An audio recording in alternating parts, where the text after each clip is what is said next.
नीति क्लास। नीति क्लास। ताड़म नमो सिद्धाड़म नमो आयरियाड़म नमो वज्जायाड़म नमो लोये सवसागुणम। पंच परमिष्टि भगवंतों की, गणाचार्य भगवान विराग सागर जी महामंडराज की, पट्टाचार्य गुरुवर विशुद्ध सागर जी महाराज की।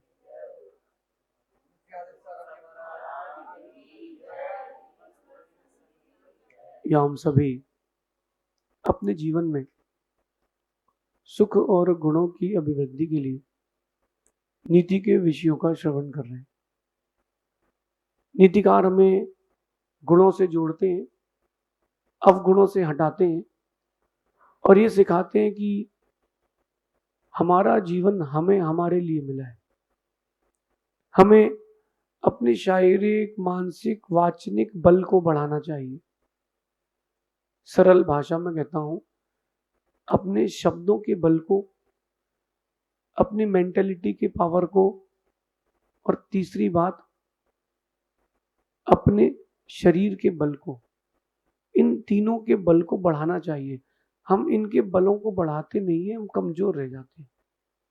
दुनिया का उसूल है, जो दबता है उसको दबाते हैं, जो कमजोर होता है उसको दबाते। नियम है। फैमिली में जो सबसे कमजोर होगा बल में, बेचारे को दब के चलना पड़ेगा, और जो दब के चलेगा वो कभी उभर नहीं पाएगा, सफल नहीं हो पाएगा। मैं आपको एग्रेसिव होने के लिए नहीं कह रहा हूं, मैं आपको आपके बल को, पावर को इंक्रीज करने की बात कह रहा हूं।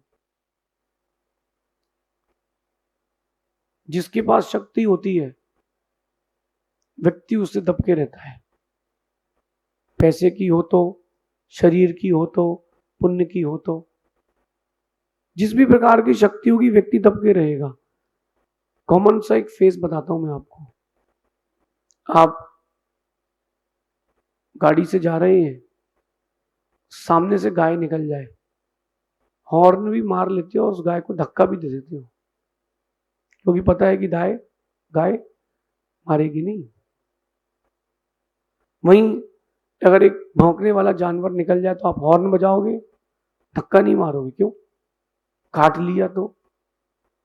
और अगर उसी की जगह शेर निकल जाए तो ना हॉर्न बजाओगे ना धक्का मारोगे, चुपचाप गाड़ी बैक करके निकल जाओगे। मैं आपसे कह रहा हूं कि अपने आप को शेर बनाओ। मैं आपसे कह रहा हूं कि अपने आप को शेर बनाओ, ताकि कोई हॉर्न ना बजा पाए, कोई तुमको परेशान ना कर पाए, तुमको कोई परेशान ना कर पाए, कोई तुमको अंडर एस्टिमेट ना कर पाए। अपने आप को शेर बनाओ। शेर को कोई कभी अंडर एस्टिमेट नहीं करता, शेर शेर है। लेकिन शेर भी जब चिड़ियाघर का शेर बन जाता है ना, तो एक हंटर से सीधा खड़ा हो जाता है। शेर मतलब जंगल का शेर, राजा, खुला घूमने वाला, अपने मन की जिंदगी जीने वाला। वो तब आप अपने मन की जिंदगी जी पाओगे जब आप बलवान हो पाओगे।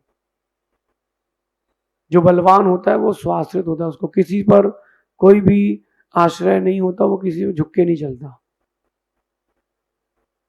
आप घर गृहस्थी वाले लोग हो, पैसा भी खूब कमाओ, दान भी खूब करो, प्रभु की भक्ति करो, गुरु की सेवा करो, लेकिन अपने बल को बना के रखना। अपने शारीरिक, मानसिक, वाचनिक बल को बना के रखना। दुनिया का सबसे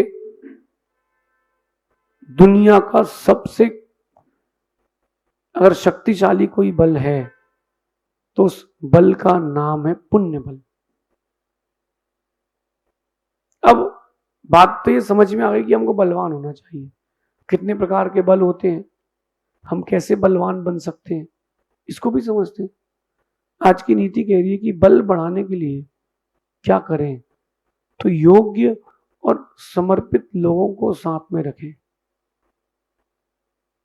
आप अपना बल बनाना चाहते हो, अपनी पावर इंक्रीज करना चाहते हो, तो योग्य और समर्पित लोगों को साथ में रखें, अथवा योग्य और समर्पित लोगों के साथ रहें। 1 मिनट के लिए अपन पॉलिटिक्स की चर्चा कर लेते हैं। पॉलिटिक्स में क्या होता है? सत्ता पर आना है, बलवान बनना है, पावरफुल बनना है, गठबंधन होता है। गठबंधन किस बात का होता है? तुम्हारे पास क्या पावर है, मेरे पास क्या पावर है, चलो अपनी अपनी पावर मिलाते हैं, सही है ना? और पावर मिला करके सरकार बनाते हैं, बल बढ़ाते हैं, राज्य करते हैं। आप गठबंधन करके पावर बढ़ा लें। अगर आप अकेले कैपेबल नहीं हैं तो आप उन लोगों के साथ रहें या उन लोगों को साथ में रखें जो योग्य हों, अयोग्य नहीं। जो लोग योग्य हों और योग्य होने के साथ साथ समर्पित हों, डेडिकेटेड हों। अगर लोग डेडिकेटेड नहीं हैं तो आप ज्यादा दिन तक बलवान नहीं रह पाएंगे। वो अपना समर्थन खींच लेंगे, गठबंधन खत्म, सरकार नीचे। समझ गए ना? अगर आप पावरफुल बनना चाहते हो, पावर बढ़ाना चाहते हो, तो खोज करके लोगों को साथ में रखो। कुछ लोग मैंने देखे वो छोटी छोटी सी बातों पर मुंह बढ़ा लेते हैं, मुंह चढ़ा लेते हैं, छोटी छोटी सी बातों पर, तो बेचारे की जिंदगी उसको संभालने में लग जाती है। जब कोई आचार्य शिष्यों को दीक्षा देते हैं तो बस मनाते ही रह जाए। कभी एक वो ब्रह्मचारी रूठ गया, कभी वो महाराज रूठ गए, कभी वो माता जी रूठ गई, तो साधना कब करेंगे? अपने ज्ञान का बल, तपस्या का बल कब बढ़ाएंगे?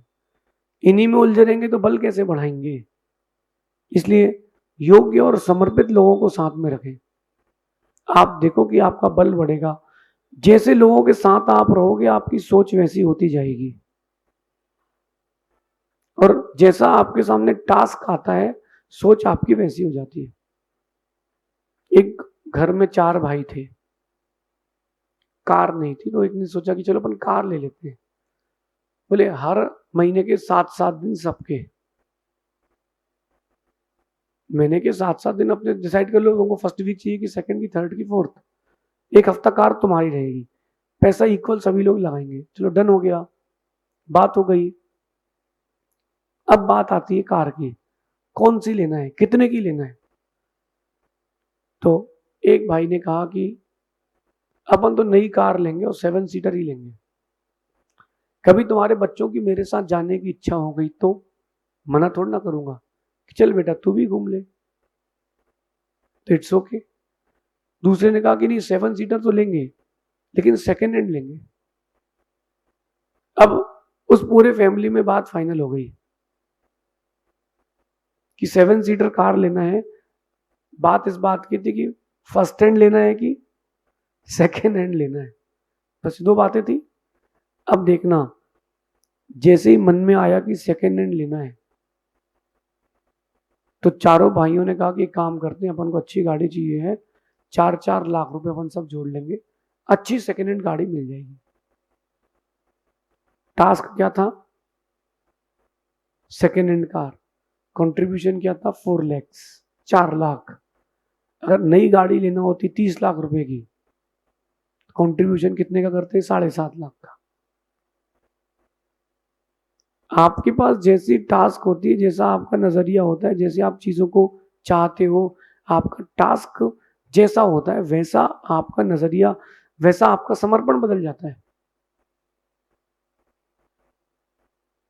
इसलिए जितना बड़ा टास्क रखोगे या जैसे लोगों के साथ में रहोगे वैसा तुम्हारा नजरिया होता जाएगा। जो छोटे तबके के लोग रहते हैं, लेबर और जो छोटे छोटे काम करते हैं, उनके साथ रहेगा आपका बच्चा तो गाली देना ही सीखेगा। और वो कहीं मंदिर जो पूजा अभिषेक करते हैं उनके साथ जुड़ेगा, जय जिनेन्द्र, कैसे हैं आप, ऐसे शब्दों से बात करेगा। और जो छोटे लोगों के साथ रहेगा वो कहेगा और ठीक हो, कैसा है बे तू। शब्द कैसे हो गए? जय जिनेन्द्र, कैसे हैं आप, और कैसा है रे तू, कितना अंतर हो गया। देखो आपका संगति से वाचनिक बल कितना गिर गया। गुरुओं के साथ रहते तो आप वैसे ही बोलना चालू कर देते। दोस्तों के साथ रहते तो वैसा बोलना चालू कर देते हैं, माता पिता के साथ रहते तो कुछ और ही भाषा रहती है, पत्नी के साथ रहो तो फिर तो भाषा कुछ और ही हो जाती है। चेंजेस हैं। आप अगर अपना बल बढ़ाना चाहते हैं, समर्पित लोगों के साथ रहें, योग्य लोगों के साथ रहें। आपकी क्वालिटी, आपकी पावर, आपकी नॉलेज बढ़ाने वाले होती। देखो आप, मैं साधु हूं तो साधु की दृष्टि से कहता हूं, मैं गांव में भी चातुर्मास कर सकता हूं, मुझे कोई बाधा नहीं है, छोटे छोटे ताल्लुक में भी कर सकता हूं। लेकिन मैंने जयपुर क्यों चुना? ये बड़ी जगह है, यहाँ बहुत सारे नए लोग मिलेंगे, उन नए लोगों के नए आइडियाज मिलेंगे, उनको देख करके कुछ नया सीखने मिलेगा।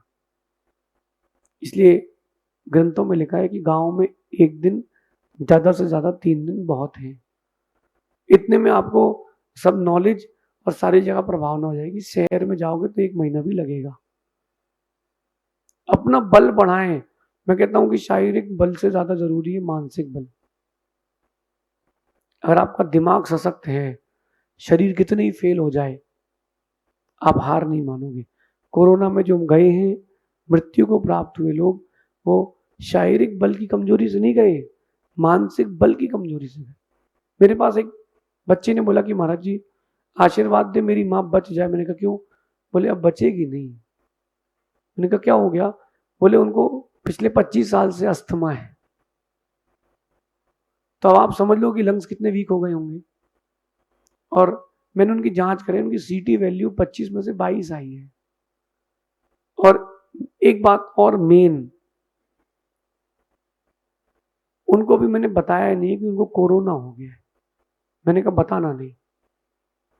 उसने उनके दर्शन करवाए। मैंने कहा आप बिल्कुल विकल्प नहीं करना, आपको थोड़ी सर्दी खांसी है, आपकी कोरोना आपको निकला ही नहीं है, फिर भी आप लोग घर के लोगों को दूर रखना ताकि इन्फेक्शन नहीं हो। घर के लोग पास बैठेंगे, मैंने बोल दिया तुमको थोड़ा ना अस्थमा है, तुम तो पास में रहो। वो 15-20 दिन निकल गए, 100% ठीक हो गए। फिर बाद में उनको बताया बच्चे ने कि कोरोना था, तो तबीयत खराब हो गई। ठीक होने के बाद तबीयत खराब हो गई। कैसे? अरे मुझे कोरोना था। मानसिकता, मेंटालिटी। अगर आप मानसिक रूप से मजबूत हो, आप कुछ भी कर सकते हो। पैसा नहीं हो, साथ में कोई नहीं हो, तो भी आप कुछ भी कर सकते हो। मानसिक रूप से मजबूत होना पड़ेगा। छोटी सी मैं एक बात बताता हूं आपको। एक गांव के बीच में, 2-3 गांवों के बीच में एक झोपड़ी थी। वहां एक बूढ़ी माँ रहती थी। वो क्या करती थी कि सबको भोजन कराती थी, और वो जो पैसा देते थे उससे अपना जीवन यापन करती थी। ढाबा जैसा शुद्ध भोजन कराती थी, घर जैसा। तो व्यापारी लोग जब वहां से निकलते थे तो उस बूढ़ी माँ के भोजन करते हुए जाते थे। बड़े प्यार से खिलाती थी, जैसे अपने बच्चों को खिला रही हो।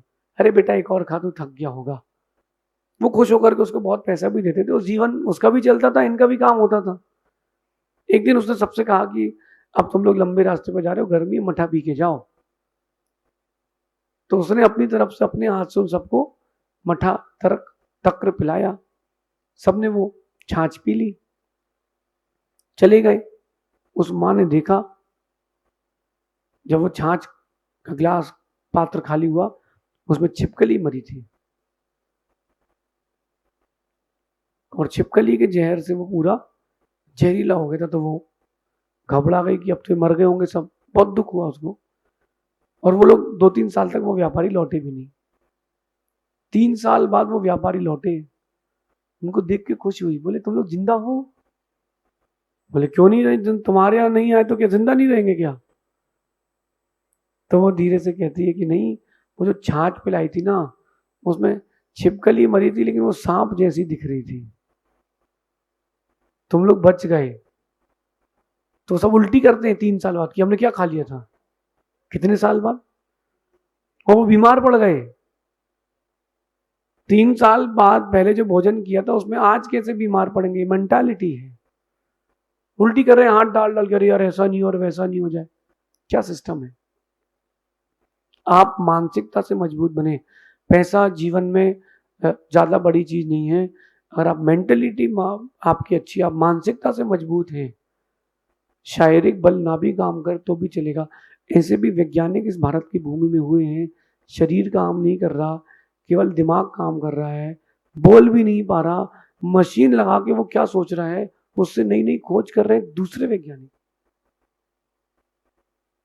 इसलिए अपनी मेंटालिटी मजबूत रखें। मैं कह रहा हूं वक्त कैसा भी हो, अच्छे लोगों को साथ में रखें, आपका बुरा वक्त भी अच्छा हो जाएगा। और बुरे लोगों के साथ में रहोगे या साथ में रखोगे तो अच्छा वक्त भी बुरा हो जाएगा। विभीषण रावण का पक्ष छोड़ के क्यों आया? उसे पता था कि ये व्यक्ति बुरा हो चुका है, अब इसका बुरा वक्त आने वाला है। अच्छे लोगों के साथ रहोगे, अच्छा वक्त बना रहेगा, अच्छा वक्त बना रहेगा। आप देखो कि घर के दादा, बूढ़ी माँ, इनका जब देहावसान हो जाए, जब इनकी मृत्यु हो जाती है, देखना व्यापार में अंतर आ जाता है। अथवा बहन की शादी हो गई, उसका पुण्य बहुत तेज था,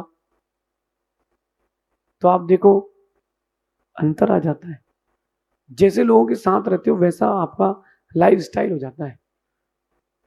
अच्छे लोगों के साथ रहोगे तो माइंड सेट भी अच्छा रहता है। इसलिए अपना शारीरिक वाचनिक बल बढ़ाएं, शब्दों पर भी कंट्रोल करके चलना, शब्दों को भी पावरफुल बनाना। आपके शब्द जो अट्रैक्ट करते हैं दुनिया को, वो कोई चीज अट्रैक्ट नहीं कर पाती। लेकिन इन सारे बल, इन सबसे ऊंचा एक बल है, उसका नाम है पुण्य बल। जिसने अपना पुण्य बल आजमा लिया, उसने सब कुछ कर लिया। पुण्य बल, वो पुण्य आपको प्रभु की शरण और गुरु की चरण से ही मिलेगा। पुण्य बढ़ाओ, दया का काम करो, परोपकार करो, दूसरों की सेवा करो।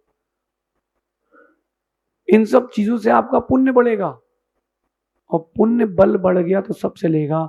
रावण के पास सैन्य बल ज्यादा था, रावण के पास मानसिक बल ज्यादा था, शारीरिक बल ज्यादा था, वाचनिक बल ज्यादा था। राम के पास तो ये कोई था ही नहीं, दो ही तो थे, राम लक्ष्मण। लेकिन राम के पास पुण्य बल था। उस पुण्य बल के दम पर राम ने रावण की लंका लगा दी। कैसे लगा दी? पुण्य बल। मैं भी इसी बल पर विश्वास करता हूं।